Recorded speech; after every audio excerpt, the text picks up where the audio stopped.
السلام علیکم، میں ہوں فرحت عباس شاہ۔ آپ دیکھ رہے ہیں میرا یوٹیوب چینل اور فیس بک پیج لاہور ٹی وی۔ میرے فرحت عباس شاہ کے پیج پر بھی آپ یہ ویڈیو دیکھ رہے ہیں۔ تھوڑی سی تبدیلی، تھوڑا سا فرق پڑا ہے ٹیمپریچر میں، اور دونوں سائیڈوں نے یہ محسوس کر لیا ہے کہ ٹیمپریچر بڑھانا نہ ملک کے لیے درست ہے، نہ عوام کے لیے درست ہے، نہ سیاست کے لیے اور نہ ریاست کے لیے۔ لیکن عملی طور پر ابھی کچھ بھی نظر نہیں آ رہا بدلا ہوا، سارا کچھ لگتا ہے کہ وہیں کا وہیں ہے۔ کور کمانڈرز کانفرنس ہوئی، ہماری نیشنل سیکورٹی کونسل کی کانفرنس یا اجلاس ہوا،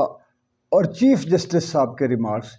ان تینوں میں یہ ذکر کیا گیا کہ مذاکرات کریں، سیاسی پارٹیاں آپس میں مل بیٹھیں اور مذاکرات کریں۔ یہ وہ سنجیدہ بات ہے جو ریاست کے بڑے اداروں کی طرف سے آنی چاہیے تھی، کیونکہ اگر یہ ادارے جو مقتدر ہیں، جو بیٹھے ہیں، جو طاقت میں ہیں، اگر ان کی طرف سے اور طرح کا کوئی ٹیمپریچر نظر آئے، گرمی نظر آئے، تو اس کا ڈائریکٹ ایفیکٹ پڑتا ہے پیپلز آف پاکستان پہ، پبلک آف پاکستان پہ، عوام پہ پڑتا ہے۔ وہ سیاست کے دائرے سے نکل کے بات کہیں اور جاتی ہے۔ میں آپ کو مثال دیتا ہوں کہ ایک وقت تھا جب عاصمہ جہانگیر صاحبہ اور اس طرح کے اور جو دانشور تھے، وہ کھل کے فوج پہ اٹیک کر رہے تھے، کھل کے وہ کہہ رہے تھے کہ معافی مانگ رہے تھے کہ یہاں سے نکلو، ہمیں چھوڑ دو، ہمارے جوانوں کو چھوڑ دو۔ اس سے پہلے بھی میں آپ کو لے جاؤں تو کتنی ایسی مثالیں دے سکتا ہوں کہ بہت سارے لوگوں نے فوج کے خلاف ٹیمپریچر ہائی کیا۔ ادھر کیا ہوتا رہا کہ فوجی عامر جو آتے رہے، انہوں نے موقع فراہم کیا لوگوں کو۔ اگرچہ فوج جو ایوب خان کے دور میں جو انڈسٹریل ایک طرح سے وہ ایک تھی ترقی دکھائی گئی، جس کے نقصانات اور زیادہ ہوئے، اور وہ بھی یوں لگتا تھا کہ جیسے وہ ترقی بھی جو ہے، وہ جو ببل اکانومی جس طرح ہوتی ہے، وہ آرٹیفیشل تھی ڈیولپمنٹ جو اس وقت نظر آئی، کیونکہ اس کے بعد جیسے ہی وہ پھلنے پھولنے لگی، اس کو برباد کر دیا گیا نیشنلائزیشن سے بھٹو صاحب کی۔ یعنی آپ یہ دیکھیں کھیل کیا کھیلتے ہیں کہ ایک دفعہ ڈکٹیٹر آیا تو انہوں نے کہا جی کہ پیچھے جو فورسز بیٹھی ہوتی ہیں، سرمایہ دارانہ نظام، جو اس نے کہا کہ جی نہیں انڈسٹری پھیلاؤ۔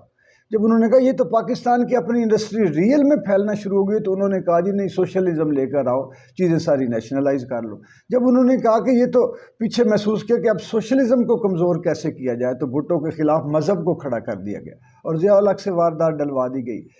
یہ چیزیں ہوتی رہی ہیں۔ یہ ہماری آج کی جو اسٹیبلشمنٹ ہے، یا آج کی جو طاقتور حلقے ہیں، یا آج کی جو سیاستدان ہیں، یہ ان کو اس پہ غور کرنا چاہیے کہ یہ جو سائیکل ہمارے اوپر پاکستان کے اوپر مسلط ہے، اس کو جو ہے وہ کسی نے آج تک نہ سمجھنے کی کوشش کی ہے، نہ کاؤنٹر کرنے کی کوشش کی ہے۔ اس کی وجہ سے ہوا یہ ہے کہ یہ جو ہماری اس وقت موجودہ نسل ہے، نوجوان، اس کے اندر ریاست پر سے اعتماد کم ہو گیا ہے۔ آئین اور قانون کے جو اس وقت حالات سامنے آ گئے ہیں، پہلے بھی ایسے ہی ہوتے رہے ہوں گے۔ یہ جو نواز شریف صاحب کی حکومتیں رہی ہیں، ان میں صرف من مانی ہوتی رہی ہے۔ تو اب یہ اتنا obvious ہو گئے ہیں کہ یار ان کے لیے تو ریاست مانی نہیں رکھتی، ان کے لیے تو آئین کس چڑیا کا نام ہے، ان کے لیے قانون اور عدالت عالیہ کے باہر کھڑے ہو کہ یہ تو گالیاں بھی دے سکتے ہیں، اس پہ اوپر حملے بھی کر سکتے ہیں۔ یہ جو نوجوان نسل ہے، یہ اتنی بولڈ اور آؤٹ سپوکن ہے کہ یہ ان کے مزاج میں شامل ہو گیا ہے کہ یہ انہوں نے بولنا ہے اور سچ بول دینا، اور جو دیکھنا ہے وہ کہہ دینا ہے۔ یہ سمجھ لیں کہ ان کے جو سینسرشپ ہے، وہ سینسرشپ جا کے آتی ہے بہت سارے خطرات جھیلنے کے بعد، بہت سارے تجربات اٹھانے کے بعد، اور وہ بھی اگر معاشرہ اور ریاست ایک ترتیب سے چل رہے ہوں۔ سماجی ترتیب بہت ضروری ہوتی ہے۔ ہمارے معاشرے کی اس وقت سماجی ترتیب وہ جو ہے اتھل پتھل ہو گئی ہے۔ یہ ایک بے ترتیب معاشرہ ہو چکا ہے، جس میں سوشل میڈیا کا انفلوئنس جو ہے وہ نہ صرف پوری دنیا پہ، خاص طور پہ ہمارے ملک پر اتنا زیادہ ہے کہ آپ سمجھیں کہ انبلیویبل ہے۔ اس کے مقابلے میں یونیورسٹیاں، کالجز، سکول، ان کا تعلیمی نظام، استادوں کی مقصد ہے کہ کمزوریاں، وہ ساریاں اس کے اوپر اوورکم نہیں کر پا رہی، اور سوائے ہم یہ سوچتے رہتے ہیں کہ سوشل میڈیا پر سینسرشپ بڑھائیں، کنٹرولز بڑھا لیں، وہ ٹھیک ہے، لیکن جو انسان کے جو ان لوگوں کے جو آج کی یوتھ کے اندر جو کچھ خود سوشل میڈیا پیدا کر رہا ہے وہ کہاں سے آئے گا؟ میں آپ کو ایک مزے کی بات بتاؤں، جو ویڈیو انتشار پیدا کرنے والی یا بے ترتیبی پیدا کرنے والی یا افراتفری پیدا کرنے والی یا ہیجان انگیز ہوگی وہ وائرل ہو جائے گی، اس سے لوگوں کو پیسے بھی ملنے شروع ہو جائیں گے، پیسے نہیں ملنے تو شہرت ملنی شروع ہو جائے گی، شہرت نہیں ہے تو کہیں نہ کوئی مقبولیت نکل آئے گی، کوئی نہ کوئی اپریسیشن کہیں نہ کہیں سے مل جائے گی۔ تو ہوتا یہ ہے کہ یہ اتنی پازیٹیو ری انفورسمنٹ دی جا رہی ہے بنا کے سوشل میڈیا کے اوپر کہ وہ جو بھی بچے نوجوان ہیں وہ خود کو روک ہی نہیں پا رہے۔ ویوز کی ایک جنگ ہے جی، میں نے اتنے ویوز لے لیے، میں نے اتنے کمنٹ آ گئے۔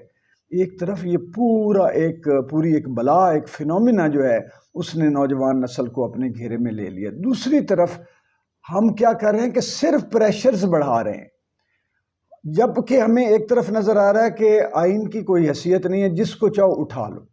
قانون نام کی کوئی چڑیا نہیں ہے جس کو پہ چاہو پرچہ کر دو، جس کو چاہو غائب کر دو۔ اور اب یہ ایک اور فینومینا پیدا ہو گیا ہے کہ خواتین کو اٹھاؤ، خواتین کو جیلوں میں ڈالو، خواتین پر تشدد کرو۔ یہ اتنا خوفناک ہے کہ وہ ہر بندہ یہاں پہ بیٹھا ہوا جو شاید میں تو کہتا ہوں جو بچہ بے ادب بھی ہے نا، وہ باپ کے نام پہ بھڑکے نہ بھڑکے، ماں کے نام پہ، بہن کے نام پہ، بیٹی کے نام پہ بھڑک اٹھے گا۔ یہ ہمارا وہ تہذیبی شعور ہے جو صدیوں سے آ رہا ہے، ہمارے بچوں کے، ہمارے لوگوں کے نفسیات اور ان کی روح اور ان کا وہ سارا اس کے اندر ہے، سماجی شعور ہے اور تہذیبی ہے اور صدیوں پرانا چلا آ رہا ہے، آرکیٹائپس ہیں یہ۔ تو یہ اب اس وقت اگرچہ یہ تینوں طرف سے ایک اچھی یہ بات آئی ہے کہ اس میں یہ کہا گیا ہے کہ جی مذاکرات سیاسی پارٹیاں آپس میں طے کریں، اس سے جو دوسرا نتیجہ یہ نکل رہا ہے کہ یہ معاملہ اب طے ہونے والا نہیں ہے، کیونکہ یہ جو پکڑ دھکڑ ہے، جتنی اس وقت گرفتاریاں ہو رہی ہیں، جو تشدد کے معاملات ہیں، جو ماورائے قانون گرفتاریاں اور مسنگ اور یہ سارا جو ہے اس کے یعنی کہ گراؤنڈ پر یہ ہو رہا ہے۔ اور وربلی اگر یہ مذاکرات کی بات ہوتی ہے ایسے وقت میں جب تحریک انصاف کی ساری لیڈرشپ جو ہے وہ پوری طرح پش کر کے یا جیلوں میں ڈال دی گئی ہے یا پیچھے کہیں دیواروں کے ساتھ لگا دی گئی ہے، غائب ہو گئے، وہ لوگ چھپ گئے، تو اس صورتحال میں یہ بات ویسے ہی جو ہے وہ بالکل حقیقی نہیں لگتی۔ اس سے یہی لگتا ہے کہ ابھی جو الیکشن ہے وہ اگر چیف جسٹس صاحب بھی یہی کہہ رہے ہیں اور سیکورٹی کونسل میں بھی یہی کہا گیا مذاکرات، اور کہا کن کو جا رہا ہے، حکومت میں جو مذاکرات کی پوزیشن میں ہیں وہ تو گرفتاریوں سے اور وہ باز ہی نہیں آ رہے۔ اور مجھے یہ لگ رہا ہے کہ ابھی عمران خان کو گرفتاری کرنے والا عمل جو ہے ایک دفعہ پھر وہ دہرایا جائے گا، اور وہ کیونکہ اب اس وقت جو ایک یہ جو بنایا گیا ہے واقعہ، یہ جو تنصیبات پر حملے ہوئے اور بے حرمتی ہوئی، یہ جو ٹریگر کیا گیا کسی بھی طرف سے کیا گیا، کسی بھی طرف سے کیا گیا، میں الزامات لگائے بغیر کہتا ہوں، میں بھی اس حق میں ہوں کہ انکوائری کی جائے اور ایگزیکٹ لوگوں کو ٹارگٹ کر کے پکڑا جائے، لیکن یہ جو میسز پر حملہ آور ہونا ہے ریاستی اداروں کا وہ ٹھیک نہیں ہے۔ اب یہ چاہے کسی طرف سے بھی کیا گیا ہے، یہ ایک طرح کا خوف تو پیدا کر گیا ہے، اس کا ریئیکشن، رد عمل، لیکن یہ دلوں کو موڑنے کے ابھی طاقت نہیں رکھتا۔ تو یہ ان حالات میں وہ جو مذاکرات والی بات ہے وہ ہوتی ہوئی ممکن نظر نہیں آ رہی کہ حکومت جو ہے وہ، مجھے تو لگتا ہے کہ یہ ان کے حق میں جو کچھ گیا ہے اس وقت پی ڈی ایم کے حق میں چلا گیا، چاہے وہ کسی نے بھی کروایا ہے، وہ گیا پی ڈی ایم کے حق میں کہ اس نے کامیابی کے ساتھ فوج اور عوام کے درمیان جو ایک خلیج تھی یا نفرت تھی یا ناپسندیدگی تھی، وہ خاص طور پہ عوام کی طرف سے، وہ اس کو وہ سامنے لے کے آ گئی ہے کہ یہ ہے جس کا ریئیکشن اسٹیبلشمنٹ کی طرف سے بھی آیا، اور یہ جو آرمی ایکٹ کی بات ہو رہی ہے، سیکرٹ ایکٹ جو ہے، یہ سارا ریئیکشن آ رہا ہے، تو یہ فوجی عدالتوں کی بات ہو رہی ہے، یہ سارا یہ کیوس جو ہے یہ پی ڈی ایم کے حق میں چلا گیا ہے۔ اب الیکشن جو ہے عدالت بھی ایک قدم پیچھے ہٹی ہے، اور اس وقت جو ہے انہوں نے تو پہلے سے کہہ دیا تھا کہ ہم الیکشن نہیں کروائیں گے۔ اب مجھے یہ لگتا ہے کہ یہ الیکشن اکتوبر کو بھی ہونے والے نہیں ہیں، کیونکہ یہی لوگ جو ہے یہ اکتوبر میں پھر اس طرح کا اس وقت کوئی کیوس پیدا کر کے، ایمرجنسی کی صورتحال پیدا کر کے یہ کریں گے، اور عمران خان کو